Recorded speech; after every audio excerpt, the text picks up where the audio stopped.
Hey guys, so this is the last video of 2022 and just today hit 20,000 subscribers. Thank you very much for all the support and for subscribing. I don't want to make a big deal out of it, so let me talk about this video, about this build. And this is gonna be more of a weirder build, but it turned out somehow to be pretty good for mapping. So this is Flicker Strike, but it is stun build, pure glass cannon. And it does work because I can stun enemies and they cannot really hurt me back. This is using Atziri's Disfavour. When I made like Spectral Pro with Atziri's Disfavour, I was disappointed because Atziri's Disfavour has no effect on Spectral Pro. But when I started experimenting with other skills, I think I'm gonna do more Atziri's Disfavour builds. So if you are interested in more Atziri's Disfavour builds, be sure to subscribe. But the idea of this is essentially just stun enemies, hit them before they hit you, stun them, and then you are safe. And this works so well, I'm actually even surprised. I'm getting pretty crazy range because of Atziri's Disfavour gives 32 quality of second and support gems. And then you try to use alt quality gems that synergize with that, like anomalous melee physical damage, which gives +5 to melee strike range. When I talk about the strike range, I'm not talking about the flicker strike itself, but the extra strike targets. From the attack mastery that you get, strike skills target one additional nearby enemy. And then Diverge and Ancestral Call, which inside Atziri Disfavour gives +10 to melee strike range. So when you stack all the strike range, you get pretty much almost off-screening enemies with your additional strike targets. Also, it looks kind of weird sometimes when you flicker strike, but then your additional strike targets hit the enemies before the flicker strike itself, and then it just looks like invisible punches just explode the screen. So it does look pretty cool, pretty much like one tapping all the enemies. And technically I was trying to build around stun threshold, so I had to use stun support, which gives no damage. However, it also has utility inside Atziri Disfavour. It recovers instantly 2.5% of my maximum HP when I stun an enemy. And that happens pretty much all the time while mapping. Now I do need to swap gems to be able to stun bigger targets, which is a bit annoying, and this build can be still optimized in so many different ways. And I tried a more expensive version. I tried with Inspired Landing and 2 Forbidden Jewels for the Fatal Flourish, which adds an extra repeat, and the repeated attack deals 60% more damage, which in theory should work really well for stuns, because for stuns you don't care about the attack speed, you just care about an average hit. How hard can you hit an enemy in a single hit? But in the end I just dropped the Fatal Flourish because it doesn't feel good, because I'm also using Rootless, and I believe Rootless, every failed attack will add 0.8 second duration stun on enemies. And if you use Multi-Strike, which adds 2 extra repeats, then you essentially do 3 attacks no stun, another 3 attacks no stun, and then next 3 attacks all will be stun. That's how I understand. So with the Fatal Flourish you do 2 attacks no stun, 2 attacks no stun. The third time you hit 2 attacks, then those 2 attacks will give an extra stun duration. And when you combine with the crit, meaning that you have to roll critical strike, it has to roll Rootless and has to roll the Fatal Flourish. It just doesn't feel reliable and consistent at all. So I dropped the Fatal Flourish just to have more consistency of stuns. I did lose some damage, but not that much. It's like 600k DPS loss, because I can just use 4 damaging mods on a single jewel, on a normal jewel instead.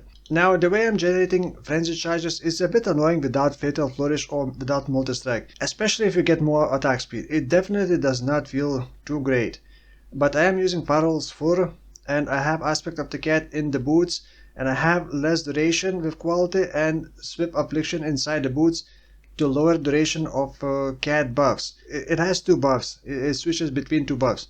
The faster they cycle, the faster you regain or gain maximum frenzies and power charges because of Farrul fur, which I believe I paid like 230 chaos, which isn't that much. You don't need to 6-link it. So up to your maximum number of frenzy and power charges when you gain cat stealth. So every second buff you will get maximum charges. So until then you need to not run out of frenzy charges. The more maximum frenzy charges you have, the easier it becomes to sustain that without Multi-Strike. If you add Multi-Strike you will not have any problems. If you have Fatal Flourish, you won't really have problems.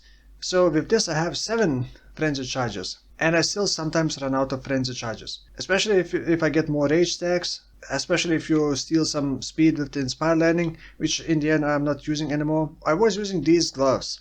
The implicit Searing Exile can roll reduce enemy stun threshold, which is very important and it is hard to obtain through our sources. So there aren't that many sources, like Atziri's belt can give 25% reduced enemy stun threshold during any flask effect. A bit on the passive tree, normally maces work better for stuns rather than axes.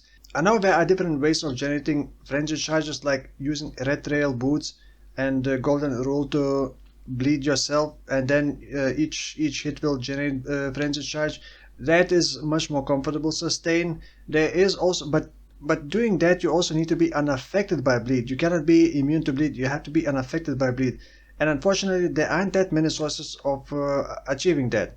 There is Malevolence Watcher's Eye, and Malevolence is absolutely wasted. There's also this one, Endless Hunger, but you lose a lot of damage by going through here. You don't really need Leech, you don't really need damage reduction because you are supposed to always stun.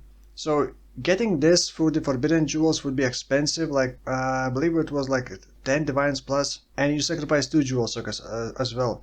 There's also Balance of Terror can roll.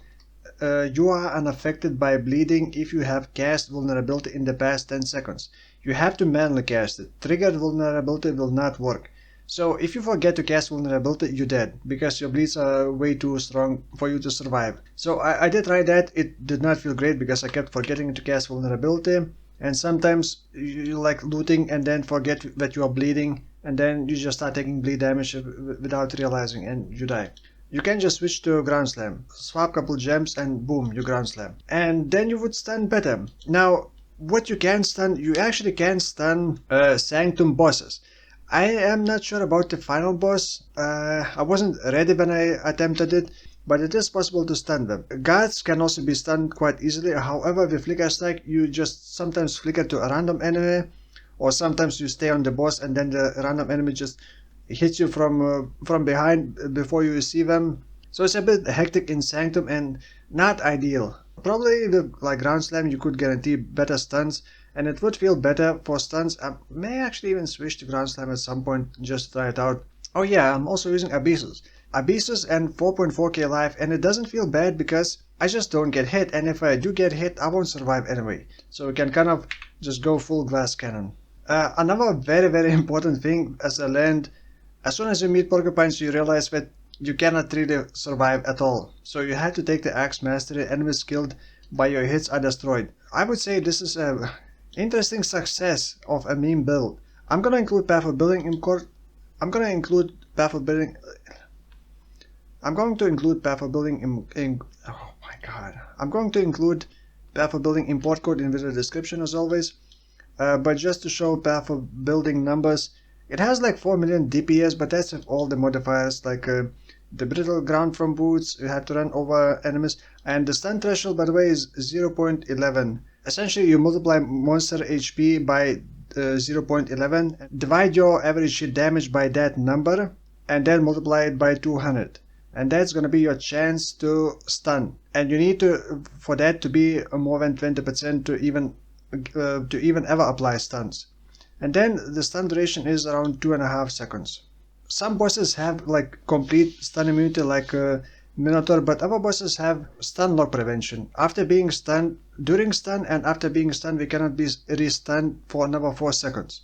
So you're gonna have a 4-second downtime after the stun expires before you can apply a new stun. So you will never permanently stun lock enemies anymore. It used to be possible, but then they changed it because it was just kind of cheesy way of dealing with some bosses. So yeah, I will include Path of Building import code in the description. You can analyze this, you can copy if you like.